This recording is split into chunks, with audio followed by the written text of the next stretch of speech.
This is Natalie reporting live and bringing you the most exciting news from southern BC. This week, we are being issued a new challenge. To get that challenge, let's hand it over to Andrew now. Natalie, I only have one order of business. The next LFP challenge is for you to save Christmas.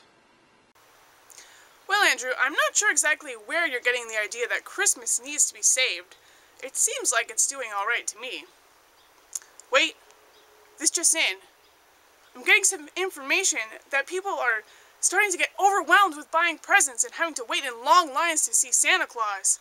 They're losing their Christmas spirit. I repeat, they're losing their Christmas spirit. Sounds like we have some reporting to do.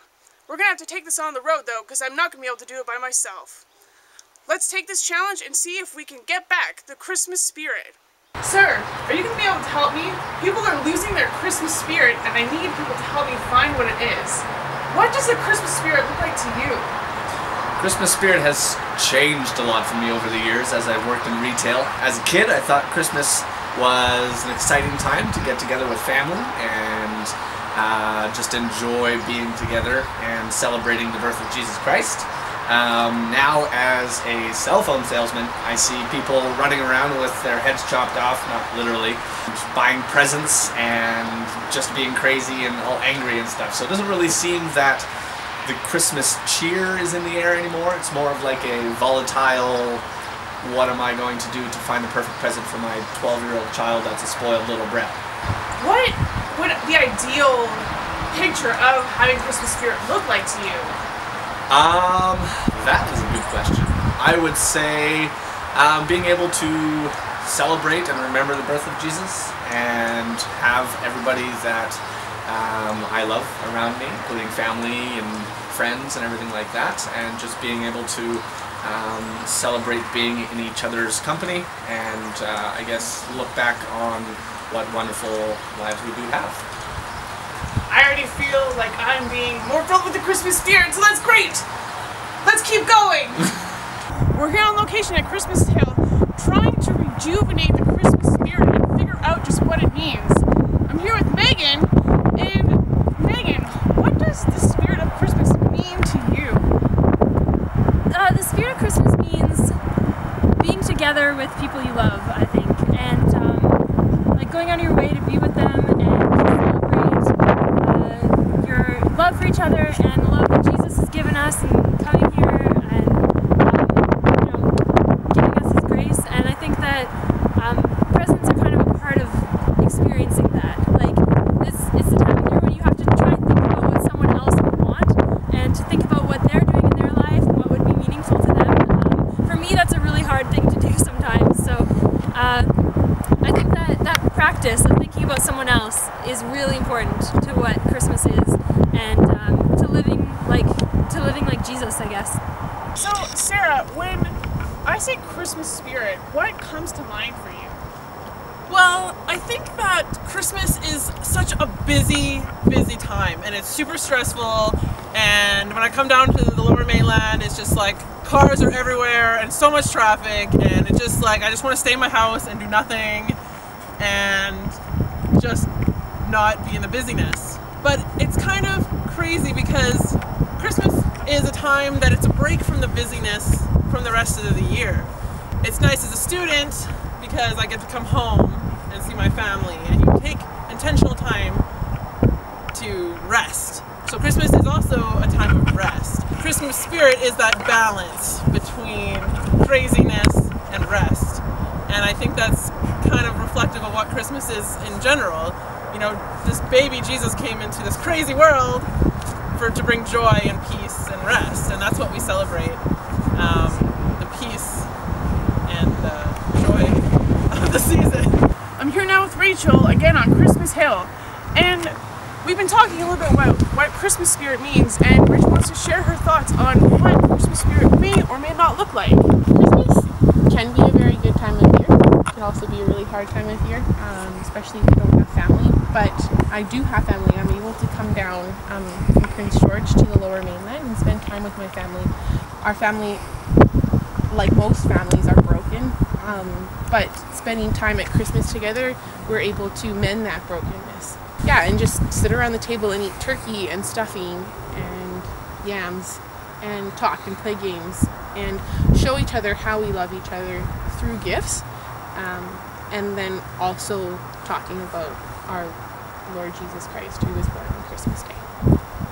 Thanks so much, Rachel. That's so meaningful, and I really feel like that says a lot about what Christmas looks like and how the Christmas spirit is supposed to feel.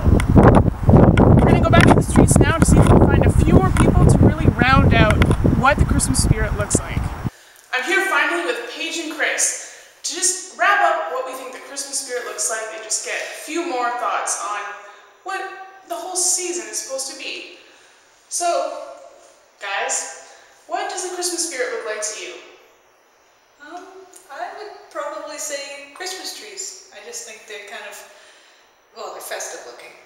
And they kind of represent family. You get the tree, you decorate it together, you put all the gifts for each other under the Christmas trees. I think that's kind of, if you had to summarize Christmas into one thing, I think the Christmas tree would probably be it. That's great. I love that imagery. It's always so cool to have stuff like that. Chris, what do you think?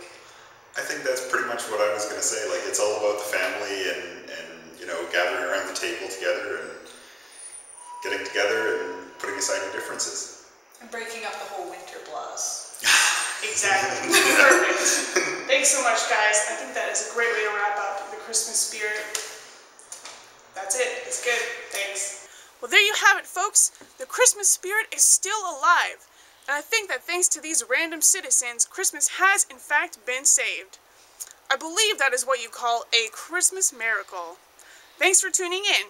We'll now hand it back over to Natalie to debrief and to issue Andrew's challenge for next week. Natalie. Thanks, Natalie. It was really great to hear some different perspectives on Christmas spirit and what that looks like. And good on you for braving those crazy wild winds. For my first order of business this week, I of course have to thank everyone who appeared in this video, including Jacob, Megan, Sarah, Rachel, Paige, and Chris. They were all so amazing, and I hope that you enjoyed hearing the responses as much as I did. For my second order of business, I just want to say thanks for being patient and waiting for me to get this video out. I know it's a little bit late, and I hope that it was worth it, because it was a little bit crazy trying to get it put together this weekend. For my third order of business, I just want to apologize for the lack of sound quality and my fault at not taking into account the wind as much as I should have. I hope that it didn't diminish your enjoyment watching this video, and we'll just file it in the slot of learning lesson for me on how to more effectively prepare a shot without having all of that interference in the background. It's all a learning process, right? For my last order of business, it is of course to once again challenge you, Andrew. Since I've moved down to southern BC, I've been lacking one thing, and that would be snow. It's a lot warmer here, and I have to admit that I kind of miss it. Because of this, my challenge to you is to make a video about snow. You could have an epic snowball fight, do a time-lapse of building a snowman or an igloo, have some kind of just creative snow scene, take some just shots from around town, whatever you want. You know it's always up to you what you want to do. I know you guys haven't gotten a lot of snow this year, but you can even use that to work into your video to make it more funny or creative, whatever you want to do. You know how it works.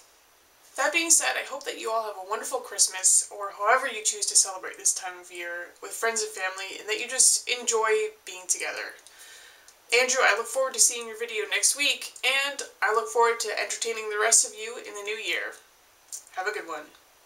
I have no idea what I'm going to say. I just want to say that Christmas is all about the presents. But I don't like giving presents, I just like getting presents. You can say that if you want. No.